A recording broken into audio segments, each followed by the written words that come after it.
Keep on rolling, baby. Let's roll.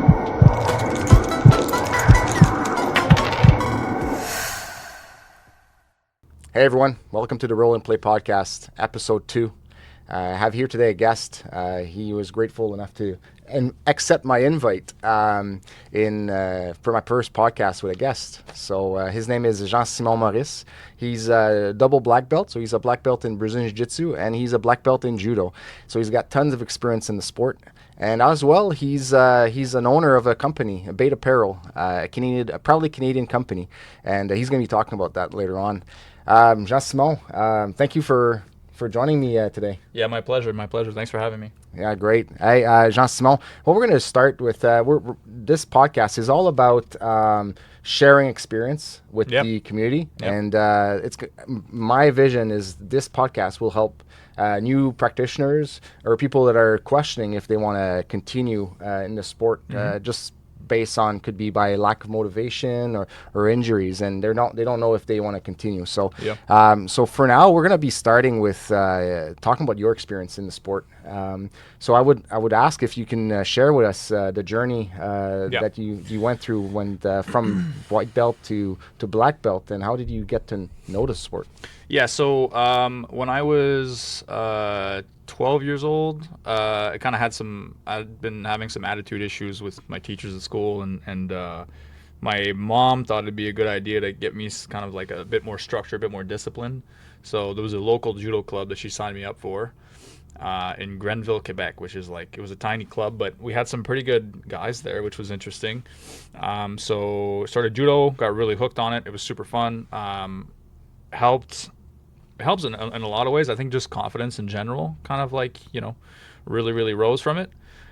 So I practiced judo until I was in my senior years in high school, because typically, I don't know, I think I discovered girls and I lost interest a little bit, Yeah, who doesn't? Yeah, exactly. So then went to college. I didn't train at all during college. I was going to the gym. I was staying, fit, but I wasn't practicing any martial arts at the time, just because I wanted to focus on the studies and stuff.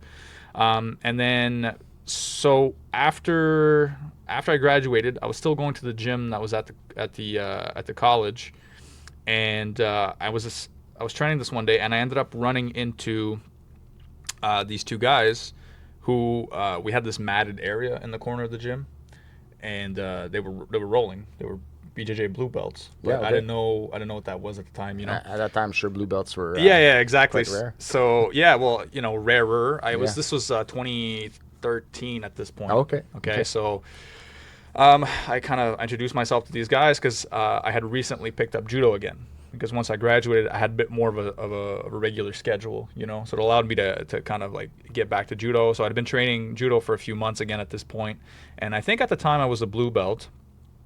And I meet these guys, and they're grappling, and they're wearing blue belts. So I'm like, oh, you guys judo blue belts, Like, oh, no, it's Brazilian Jiu-Jitsu. I was like, okay, cool. Like, what is that? And then they explained it to me. I'm like, okay, cool. Like, what belt is the blue belt, And they're like, oh, it's the second belt. Is it the same as judo? No. So judo, blue belt is the fifth one. So judo is in the States there's a purple belt, but in Canada it's white, yellow, orange, green, blue. Okay. Brown and black. Okay. So anyways, so I got my blue belt. I'm asking them, what belt is the blue one? They're telling me it's the second belt. And then we keep chatting, and they ask me to roll with them. So I'm like, sure. So anyways, we ended up meeting up again and training. And at the time, I remember very clearly thinking to myself, I'm gonna crush these dudes. You know what I mean? Because come on, blue and judo is the fifth belt. This is the second belt. Legs, right? Yeah. So I proceeded to get manhandled. Oh yeah, you were. Oh yeah. Wow. Pretty bad. And these guys weren't big guys either. Okay. So I'm like a 21-year-old who goes to the gym, and I'm like, I'm thinking I'm gonna. Yeah. Yeah, it was pretty eye-opening. So I started jiu-jitsu the next day. Okay. And I started initially just taking one-on-one classes with these guys whenever it was convenient for them to kind of show me some things. And then eventually the judo club I was training at ended up merging with Evolution, which was a BJJ academy mainly. And so so that was a great opportunity, and I managed to kind of start the actual official BJJ program. So I did both for a while, and 11 years later I've got a black belt now, and yeah, I also got my black belt in judo in the process, but that's pretty much my journey. Awesome. Yeah. So that's great, Jean-Simon. So you're judo. You were a teacher. You were teaching at Evolution, and you started the classes in judo at Evolution before you were even a black belt. Like Yes, yeah. So when we transferred again, like I think I was a blue belt at the time, or I got my blue belt shortly after we merged with Evo. But yeah, so I was doing the judo program, and then I was also doing the jiu-jitsu program, because at the time I was in my 20s, and it was, I could actually do 2 classes and not feel terrible. Yeah. So that was nice. I was doing back to back. I was doing the judo class followed by the jiu-jitsu, or so on and so forth, depending on what the schedule was for the day. And yeah, I mean, it worked for me at the time. Great. And Brazilian Jiu-Jitsu, how did it help you doing judo first and then doing Brazilian Jiu-Jitsu? Yeah, it's weird because in my experience, in my opinion, like there are 2 sides of the same coin. Like it's all just like judo, really, Yeah. or and the rule set is what dictates the style. Like, for example, if something that's really interesting is if you go to Japan, there are 2 main judo universities. Okay. There's the Kosen and the Kodokan. Yes. 2 different ways of thinking. Basically, just 2 rule sets. Oh, okay. So the Kosen rule set requires 2 ippons to win, meaning, so for those that aren't aware, if in a judo match using the current Olympic rule set, if I were to throw you and the throw makes you land cleanly on your back, there's amplitude to the throw and control to the throw, they'll rule it as an ippon, and then the match is over. Okay. Yep. And then obviously there's a bunch of little subsets of rules that can make you gain half points, which are wazaris, and if you get 2 wazaris, you will then be merged into an ippon. And anyways, the idea is there's all these subset of rules that allow you to accumulate these fractional points, and then you can get to ippon, and as soon as ippon is scored, you win, which is why when you look at the Olympics and there's a giant reaping beautiful throw, it's over, right? Yeah. The match can take 13 seconds or whatever. That's right. Yeah. But the issue with that rule set is less so nowadays, but they would allow very little time to work on the ground. As long as there was no progression on the floor, they would stand you back up. And they're a bit more lenient with that now. They what they consider no action is it takes a lot less action for it to be considered, okay, let's stand you guys up nowadays, which is a good thing in my opinion. But back in the day, if we were on the ground and I wasn't immediately jumping on an armbar or immediately submitting you or passing your guard or pinning you, they would just call mate, you would stand back up, and you would go again. So it seemed like judo got a little bit influenced by Brazilian Jiu-Jitsu a little bit. Just to get recently. Recently. Yeah, absolutely. And the reason that rule set was kind of problematic, in my opinion, is it really it put emphasis on the stand-up purely, And so obviously, if you're training a sport, you're trying to be competitive, you're always going to do you're always going to train the meta, right? You're always going to try to use the most effective techniques that are available to you at the time. Yeah. So, I mean, in this case, stand-up was really the focus, and we did a little bit of groundwork, but most of our groundwork defensively was just grabbing lapels, belly down on the floor, and then wait for the ref to call mate, right? Oh, okay. And that's a big issue in my opinion. Obviously, you need to be able to defend yourself, and giving your back is never a good answer. Yeah. But then on the flip side, if you look at the Kosen judo rule, where it's 2 ippons to win, Mm-hmm. the fights are very different. It looks a lot more like BJJ in the sense that guys start standing, they go to the ground, and even if I throw you for ippon, the match continues because I need to get a second one. Yeah. So it encourages me to jump on a sub, get on a pin. So there's a lot of action. A lot of action, Yeah. and it's a very different rule set. And stylistically, I think it's a more like realistic style. Yeah, exactly. However, obviously the Olympic judo style is very fun to watch. Like I the agree. highlights are like the coolest thing ever. And, right? and it's something I find that Brazilian Jiu-Jitsu should be an Olympic sport, but that's another conversation. We can have that conversation actually, because I kind of have a differing opinion on this. Like, we'll talk about it later maybe, but maybe I'll just go back to what we were saying prior with the 2 sides of the same coin. Whereas the rule set at BJJ really encourages ground fighting mostly. So not a lot of guys are spending a whole lot of time working takedowns and stuff. I know a lot of black belts that can't take people down. Yeah, that's a big thing, and we'll talk later on your coaching style, because you're an instructor at Brazilian Jiu-Jitsu club, right? So so one of my questions here is like we have judo, we have Brazilian Jiu-Jitsu, and I find there's both have similarities, which is not just a martial art, but a big sport. And Yeah. I wanted to ask you, like, Yeah. what do you think about those two sports? Are they more of a sport or they're a martial art, like a traditional one, like karate or Yeah. taekwondo? Or taekwondo is also like in a No, yeah, sport, for but sure. I think you can categorize martial arts in two main categories. There's definitely just pure martial arts, and then there's martial sports. Martial sports are those that, in which you can compete against a resisting opponent. You can, whether it be, I guess you can consider boxing or, taekwondo, boxing, karate, depending on the style you're training. If you can compete in it, and if you can spar against a resisting opponent, in my opinion, it's a martial sport. Yep. And those to me are always going to be more effective when it comes to actual situations. I think a lot of martial arts, depending on what you're seeking, obviously, if you're just looking for something to kind of exercise, meet some people, be social, have some fun, I think kung fu and aikido and all these things I think are great for that. I just think that nowadays, especially with the UFC and MMA in general, we kind of understand what the most effective styles are, and there's no surprise that it's basically any martial sport in which you can practice against resisting opponents. Yeah, exactly. Like if you cannot spar in your style, I don't think it's a very good style, because the reality is, in an actual situation, you'll never know if you're able to execute techniques under stress. Try to do Steven Seagal in a Yeah. I don't know. It looks great on movies, but I don't know if it actually works. Yeah, Maybe, I have a joke about that. I always say, like, oh, you train Aikido, you mean bad judo?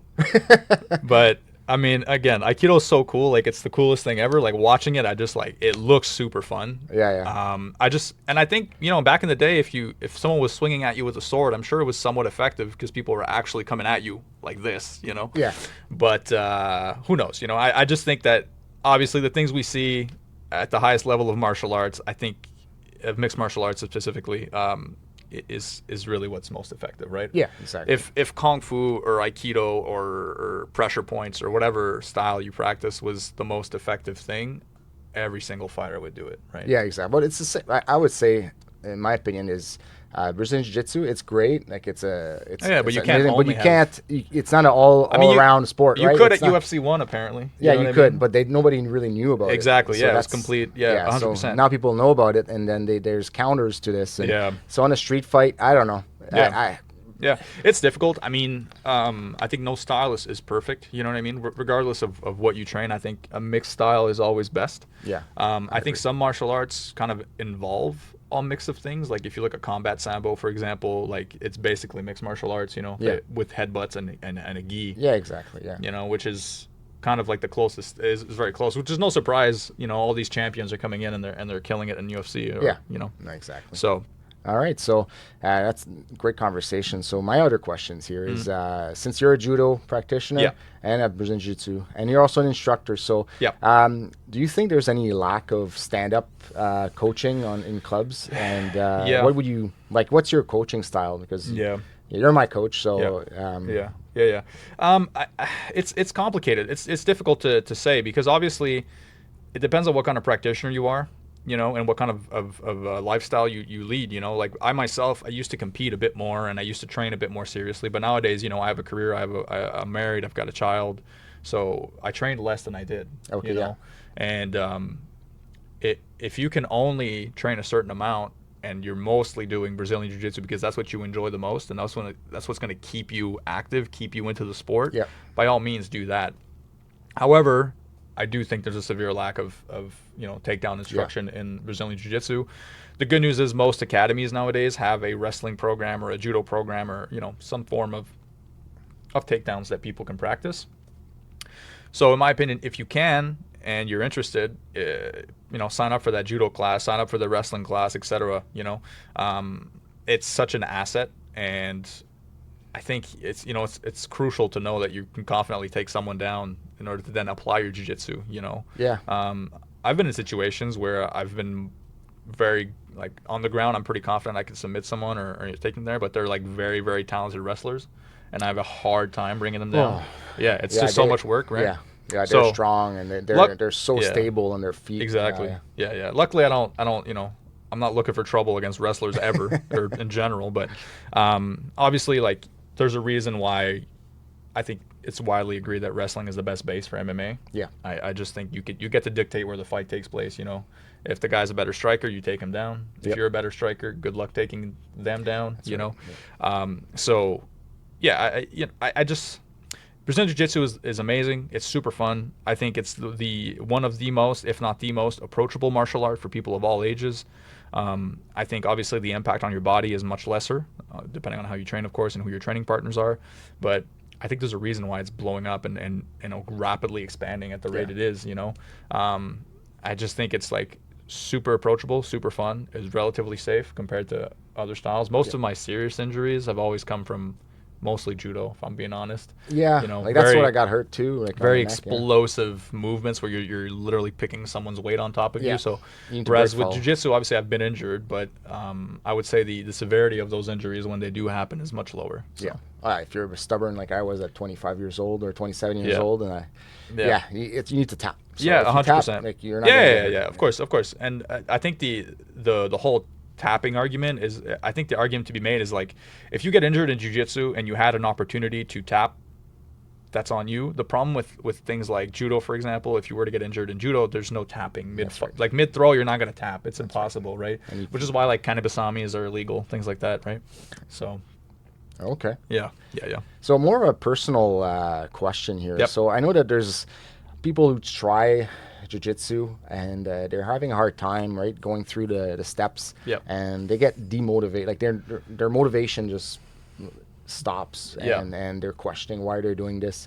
It could be just a plateau. They're going through a plateau. Yeah. So I don't know if you experienced that during your experience. all the time. I think so. One of the things about Brazilian Jiu-Jitsu is if you are a complete beginner and you watch people train jiu-jitsu, you will not understand what's happening, right? It's like, why is he doing that? Where is he put it? Like, it makes no sense. Whereas, for example, if I'm a complete beginner of martial arts and I'm looking at someone box, I understand what's happening. Mm-hmm. The guy is trying to punch without being punched. It's intuitive. You know what I mean? It's like poke without being poked or whatever, right?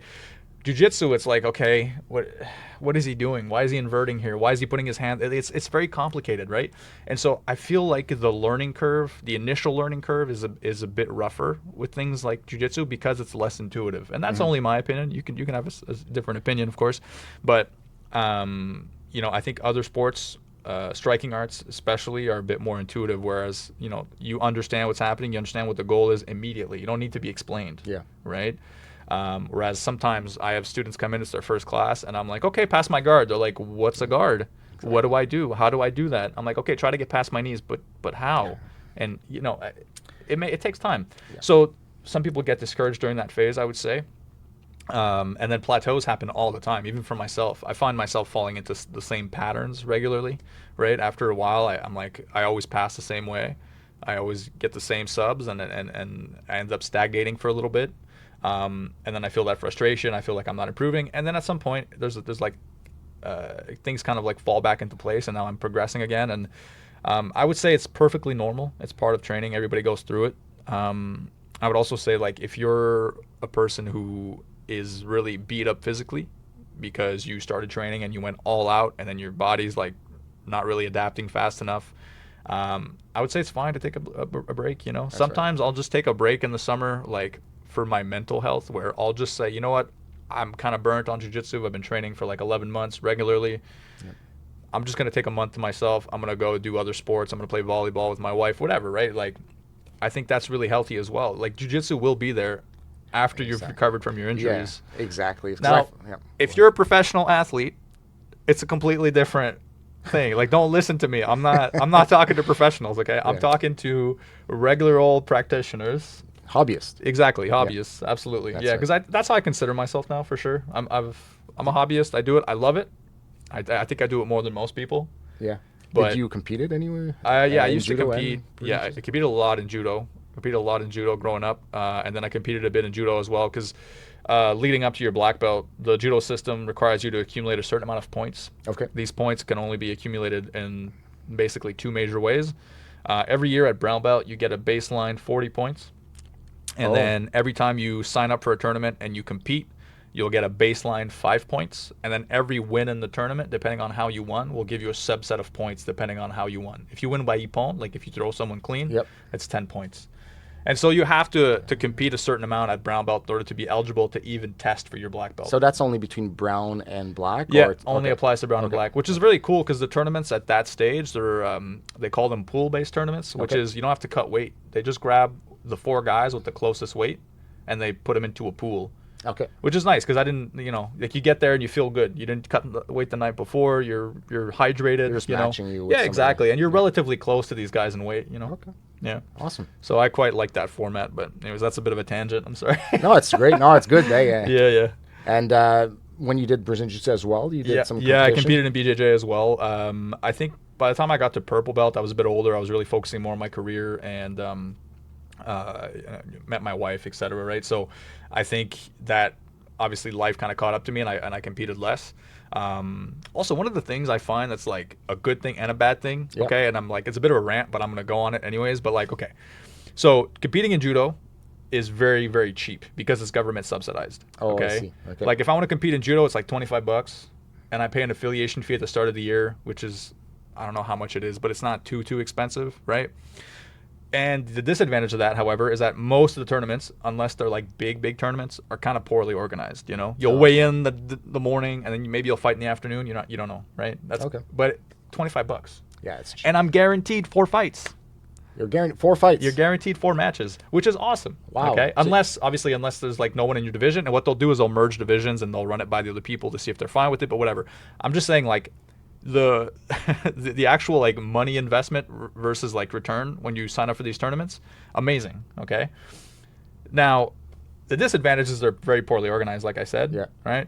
And if you look at, for example, the Brazilian Jiu-Jitsu side, it's all private entities that own these. Right. Now, the big advantage of that is super well organized. It is. Like, Smooth Comp will tell you you're competing at 9:45. Yeah. And if it changed, it's going to tell you, right? Exactly. Yeah, which is great, Yeah. right? It's awesome. And because there's that incentive to like offer a better product because you're competing with other people, it leads to this innovation and this improvement in quality of the tournaments, and right? I find too, if you're paying $90 to go compete, you want to better make sure you're making weight, you're in shape, Yeah. and you want to have a great experience. Yeah. Now, downside of that is, okay, let's say you're new to jiu-jitsu. Okay, you're super anxious. It's your first tournament. You're a white belt. You want to compete in this organization. Surprise, you need to pay an organization fee, right? Because for some reason that's a thing. So you pay the organization fee, which is like, I don't know, $90. I'm not sure what the rates are nowadays. Yeah, they're quite they're at 20. It's like the Quebec one is 25. Oh, really? Okay. And I think it's 35 for the Ontario side. Really? So, but it's like when you're already paying $90. No, but I remember like I signed up for a tournament once and I had to sign up to like I don't want to drop names or anything, but I signed up for this tournament and then the actual tournament organizer had an affiliation fee you had to pay in order to compete in their tournaments. What's cool about the latest competition I did? Yeah. There was no. Oh, that's cool. There was no fee. Just you need to pay. I don't know what they're doing something with the provincial government. Okay. So now the fees they were not. Well, maybe things changed. What was the fee for your last tournament? Do you know, to compete? That was $85 or $90. Was it single elimination or? No, it was double elimination. Oh, that's cool. Okay, yeah. So I think I have an issue with tournaments that are like single elim. Yeah. Because sometimes it's like, I remember for a fact I paid like, this one time I paid $130 I think to compete in a tournament. Oh, wow. Okay. And it was single elimination.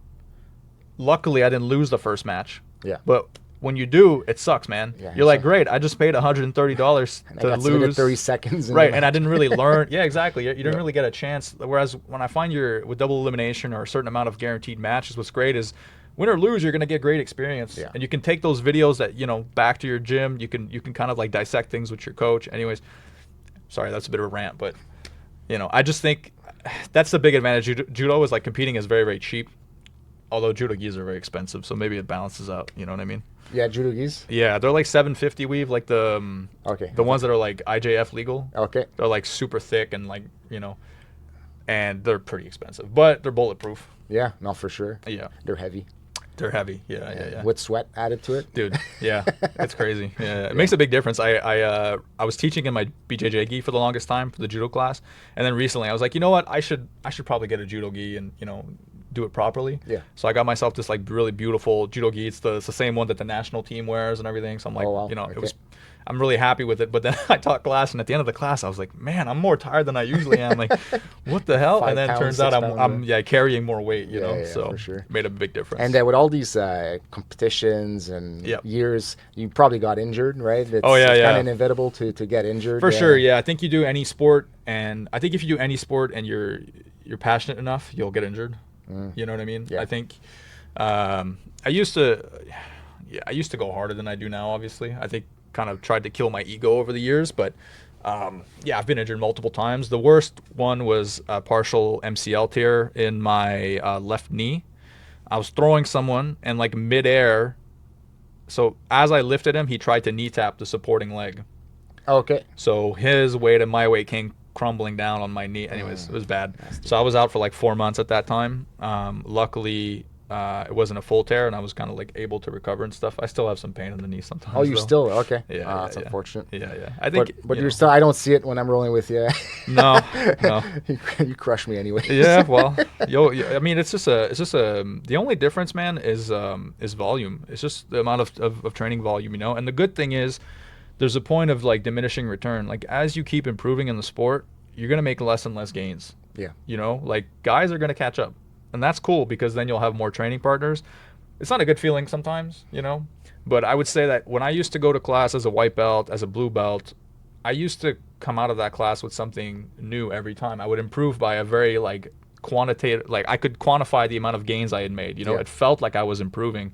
Nowadays, I'll go like 6 months sometimes without feeling like I made a significant improvement to my game. You know, Yeah. maybe 6 months is exaggerated, but you get But what I'm still, saying, like a few right? months. Yeah, for me as well. Like Yeah. I could train, and then I feel like everybody's advancing, but I'm not advancing. Like, Yeah, there's, yeah. There's like, and I find sometimes it's just because you're learning a different technique. 100%. You're actually changing your style a bit Yep. because you're evolving. Like your actual style is, Yep. is evolving with time. So Yeah, sometimes you go for a long stretch without feeling like you're improving, and then all of a sudden you'll like have a class where everything kind of clicks, and you get like really nice subs that day, Yeah. and you're like, oh man, that felt really good, and you're like, okay, so I have been improving a little bit, you know. Yeah. But it's always like you always remember the latest kind of experience you Yeah. had, right? So you get yeah, a bit of confirmation bias sometimes going into it, you know. So Oh, thanks, Jean-Simon, for sharing your experience with us in the sport. Yep. So, but something else that's pretty exciting is you're an entrepreneur. You're you own a company with two other partners, and it's called Bait Apparel. yeah, Bait Apparel. Me and two of my buddies, Vincent Hull and Casey Leahy. Basically, they had an idea for a jiu-jitsu apparel company. Their idea was basically to take a bit more of a laid back and comical approach to it, Okay. in the sense that I think we see a whole lot of sharks and geese, and the ground is my ocean, and people are like, you know, they're very serious. They take it very seriously. Yeah. I think we wanted to take more of a comical approach to it. So they talked to me about their idea, and the thing that they were lacking was someone who could do the designs and whatnot. So I figured I work in tech. I have some experience with, you know, Photoshop and all these things. So I gave it a shot, and it turns out I was able to do some interesting things.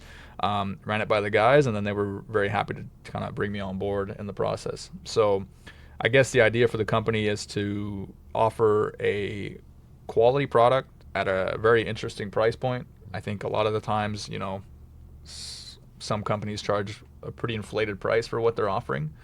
I think so far, you know, when it comes to especially the rash guard and the shorts that we offer, like I'm very, very proud of the product.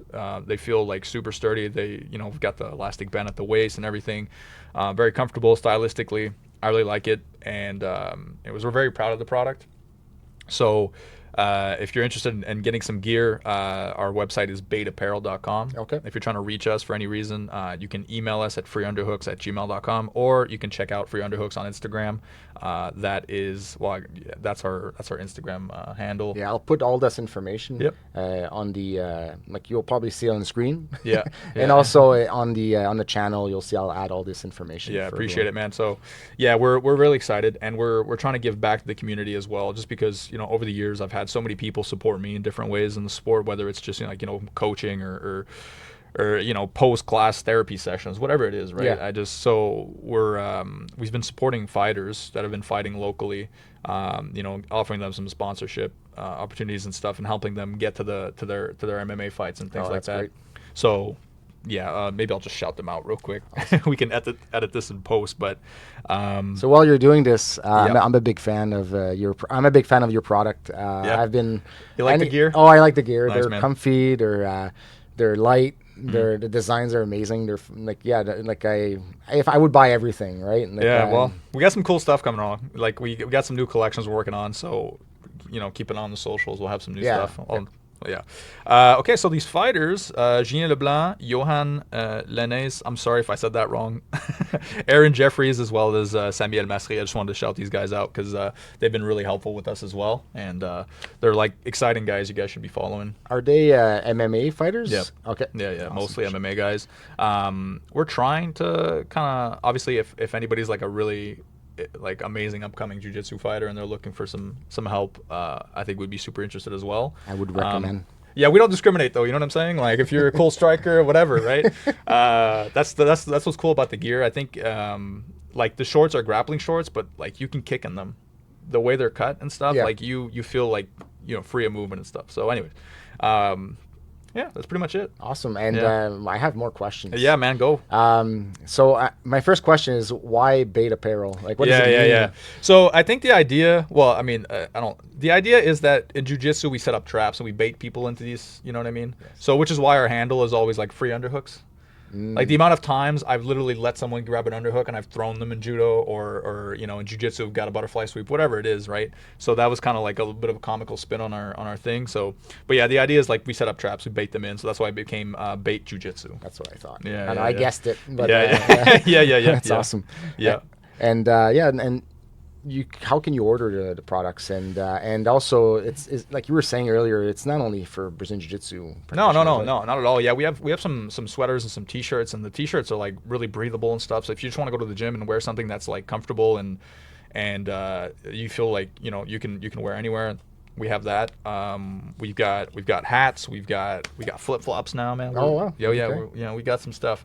So to answer your question, if you guys wanna grab anything, you can go on the website baitapparel.com. We have our e-commerce store there.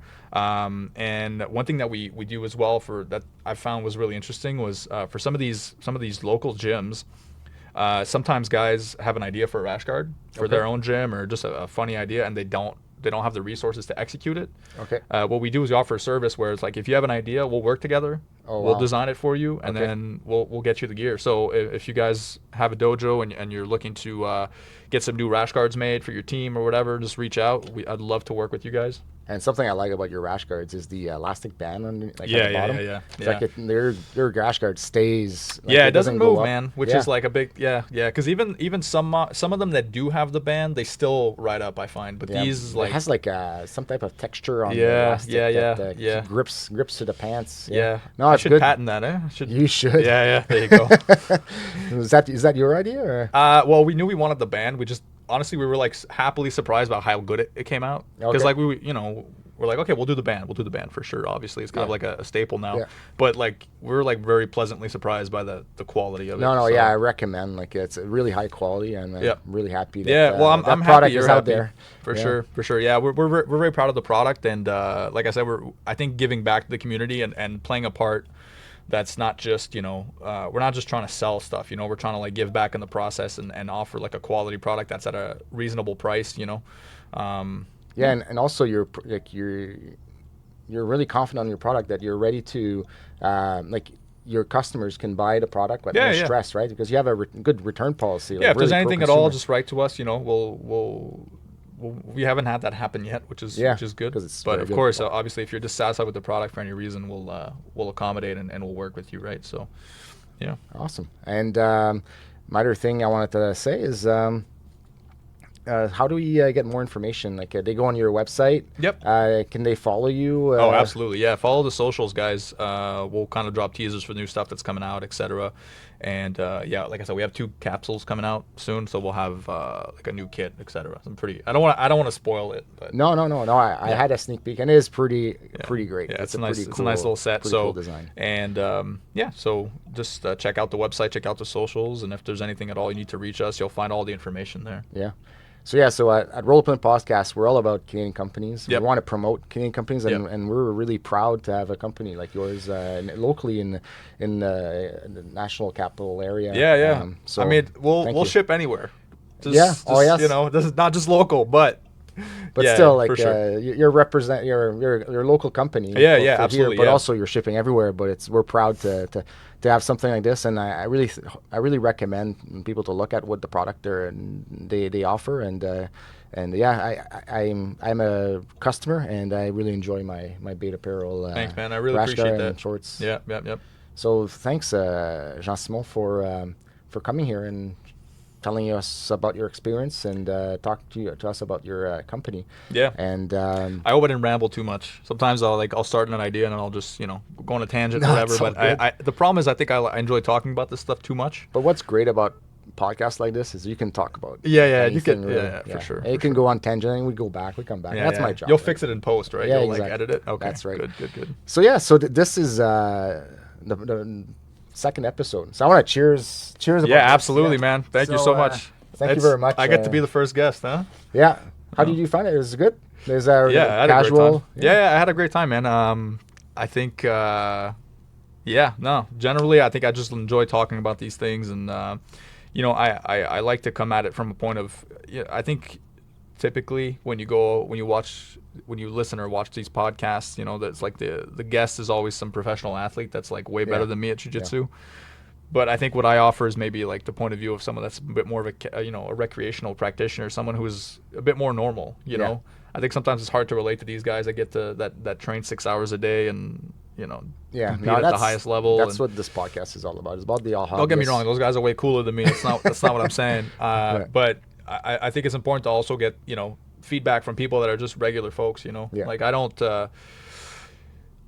I'm not planning on becoming world champion anytime soon. Me neither. So I very much train just to enjoy it and stay healthy in the process. I think that's been the big challenge, and if I can offer any advice on that, like absolutely, I'll try to do so. Right? Yeah. So a few last questions for you. So something about you that you not related to jiu-jitsu. What do you like to do outside of Brazilian jiu-jitsu? Oh man, So. One thing doesn't need to be. It's just like honestly, I just game way too much, man. Like I don't know what it is about BJJ guys, but like most of the people who like I think it's because we have like a bit of an addictive personality where sometimes we get like really into whatever we're doing. But yeah, I've been like a pretty hardcore gamer like my whole life. Okay. Yeah, and like that's pretty much my go-to pastime. If I'm not spending time with the family or training. Yeah. 100% I'm online. So, a funny fact, when I wanted to start this podcast, it was supposed to be a podcast about Brazilian Jiu-Jitsu and gaming. Brother, because I think there's a correlation between the two. Oh yeah, 100%. I think the gamification of it. Yeah, the gamification. That's why I call it roll and play, right? It's a game. It's a game of strategy. Yeah, man. So yeah. I think I think most people that are into jiu-jitsu, like I said, have a bit more of that addictive personality. I think a lot of people are nerds, man. Like. I play Dungeons and Dragons. I play video games all the time. I play board games. All the things. Yeah. Watch anime, whatever. So, I think that's my go-to, right? And then also another question is, what's your the technique you like to do? You like when you're doing Brazilian Jiu-Jitsu? Yeah, my go-to thing these days has been it's always guillotines and darces lately. But that'll change, dude. That'll change. Like it's crazy. Like I used to always do arm bars from the back. That was like my thing. I was like really good at it, and then I don't do them at all anymore. Okay. It just like stylistically, I kind of move things around, and then with the system I use now for passing and stuff, I end up in positions where I can guillotine or darce very, very often. So I'll use them, but it doesn't mean I can't do the arm. It's weird. You know how I said we always fall into these patterns. You see it happening. Well, it's the way I think it's the way I pass. Guys react in a very certain way. They have to frame somewhere very specific to stop the type of passing I do or whatever. And in the process, I can slide in the darce, or I can wrap around the neck for the guillotines, specifically the high risk guillotines. Yeah. Like I'm really that's kind of like my go-to. I love those. I think that's pretty much it. Yeah. Cool. Yeah. All right. Well, everyone, I'm gonna talk to camera now. So so if you like this podcast in this episode, we're gonna do more of these, and you can follow me. I would like if you want to help help the podcast, you can press on follow. You can like the podcast and also share it with your friends. I want to broaden the amount of people, like widen the audience. My goal is to go about like Canada wide. So right now I'm starting. So but your help will for sure help the podcast. You're starting. Look at this setup, man. So cool. Thanks. You gonna bring me back for the gaming related episode, or sorry? you're gonna bring me back for the gaming related episode? Well, we could do a special episode. Yeah. Talk about Okay. gaming. Cool. Yeah. I'm down.